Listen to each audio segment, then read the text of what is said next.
Bonjour à tous, on se retrouve pour une nouvelle position avec ici le trait pour les noirs. Au niveau de la protection du roi, que se passe-t-il? Il y a quand même la dame blanche qui est juste en face du roi noir, donc ça c'est dangereux, avec aussi une tour sur une colonne ouverte. Euh, le roi noir est un peu affaibli, il y a quand même le fou qui défend, donc ça c'est pas mal. Attention aussi à la menace, fourchette, dame tour ici avec le cavalier. Bon, il y a le fou sur cette diagonale qui pour l'instant est bloqué, mais attention tout de même. Au niveau du roi blanc, il y a quand même cette grande diagonale pour la dame noire qui est intéressante ici. Et donc la première rangée est du coup affaiblie puisque le roi n'aurait pas de case, contrairement au roi noir qui a une case pour l'instant en H7. Donc la première rangée est affaiblie, mais il y a évidemment la tour blanche qui défend. Donc bon, peut-être que le roi noir est un peu plus en difficulté parce que la dame blanche est quand même un peu plus active que la dame noire. Au niveau du matériel, dame, tour, fou, cavalier de chaque côté, avec 5 pions de chaque côté. Aussi, les blancs ont aussi une menace. Attention au coup cavalier D6, mais on a une tour qui est attaquée directement par le cavalier. Alors, il faut quand même regarder les coups forcés, les échecs. Il y a deux échecs de dame, un échec de cavalier. Évidemment, l'échec de cavalier permet simplement à la dame de prendre le cavalier.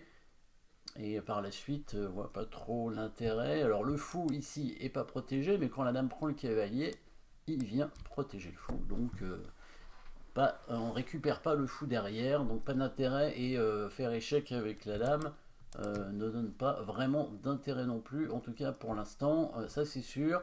Donc menace de mat, il n'y en a pas, je pense.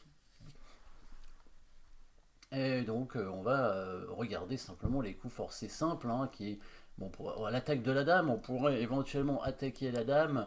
Évidemment, il y a la possibilité de jouer tour C4, mais bon, la tour va être prise, bien sûr.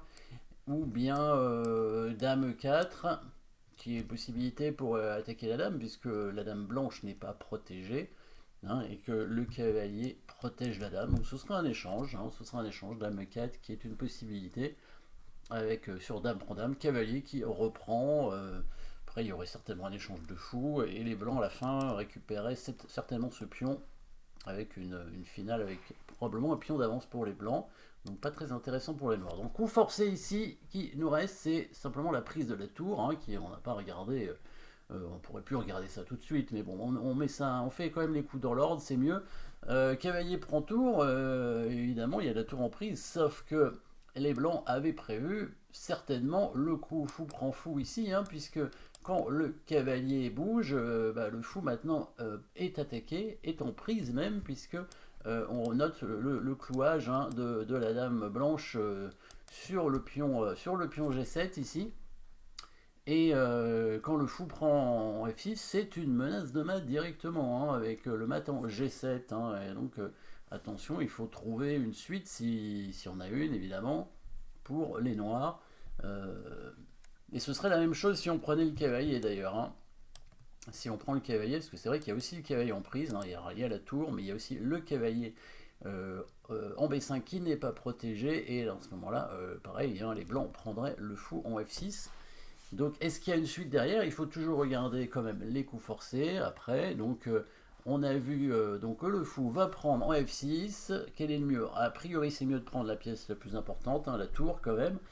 Et surtout que le cavalier se rapproche du roi blanc. Et donc là, on va pouvoir créer une petite attraction. Peut-être avez-vous vu l'attraction, évidemment, qui permettra aux noirs de récupérer le matériel avec l'attaque double. Et à la fin, ils vont gagner du matériel, une qualité et un pion, ce qui est pas mal. Surtout que on va rentrer en finale, parce que là, on n'est pas encore en finale, mais après tous ces échanges, on va rentrer en finale, et évidemment, une qualité et un pion d'avance, ça va faire une grosse différence. Vous avez vu évidemment la suite. Cavalier prend tour, bien joué. Alors, il peut pas, il peut prendre le cavalier avec sa dame, mais à ce moment-là, bien sûr, le fou est perdu, bien sûr. Dame prend cavalier, fou prend fou. Et là, bah, les noirs ont simplement une tour de plus, hein, avec... alors, et la fourchette ici est pas intéressante, puisque le cavalier va se retrouver cloué, hein.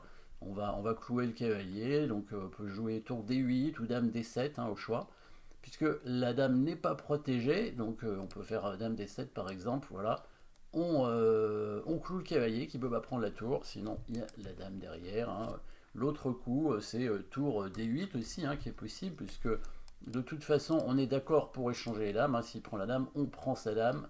On a une tour de plus, hein, évidemment. Et en plus, même le cavalier risque d'être enfermé à la fin. Donc ici, évidemment, il prend le fou. Et donc là, l'attraction, vous l'avez vu, évidemment, coup forcé. Dame, machin, échec. Et oui, on attire le roi sur une case de fourchette, tout simplement, avec le cavalier qui reprend ce pion sur échec. Et à la fin, prend sa dame. Et on a bien une qualité et un pion d'avance, hein, donc toujours les pièces qui restent, évidemment. Donc une tour et un pion contre un fou, c'est la différence entre les deux joueurs. Évidemment, la tour en finale est beaucoup plus forte que le fou, hein, et la tour va pouvoir venir attaquer les pions facilement et même gêner le roi. Et en plus, le fou est en prise, donc les blancs n'ont pas la possibilité de prendre par exemple ce pion. Donc une finale facile normalement à concrétiser, hein. Il suffit d'aller peut-être protéger le pion en avançant en A6, hein, tout en attaquant le cavalier, et puis prendre le pion ensuite en A2 pour avoir des pions d'avance. On a déjà même un pion passé, hein, comme on le sait. Les pions passés en finale sont évidemment très importants, puisque c'est la seule façon de gagner une finale. Merci d'avoir suivi cette petite position. N'oubliez pas de vous abonner, et à très bientôt.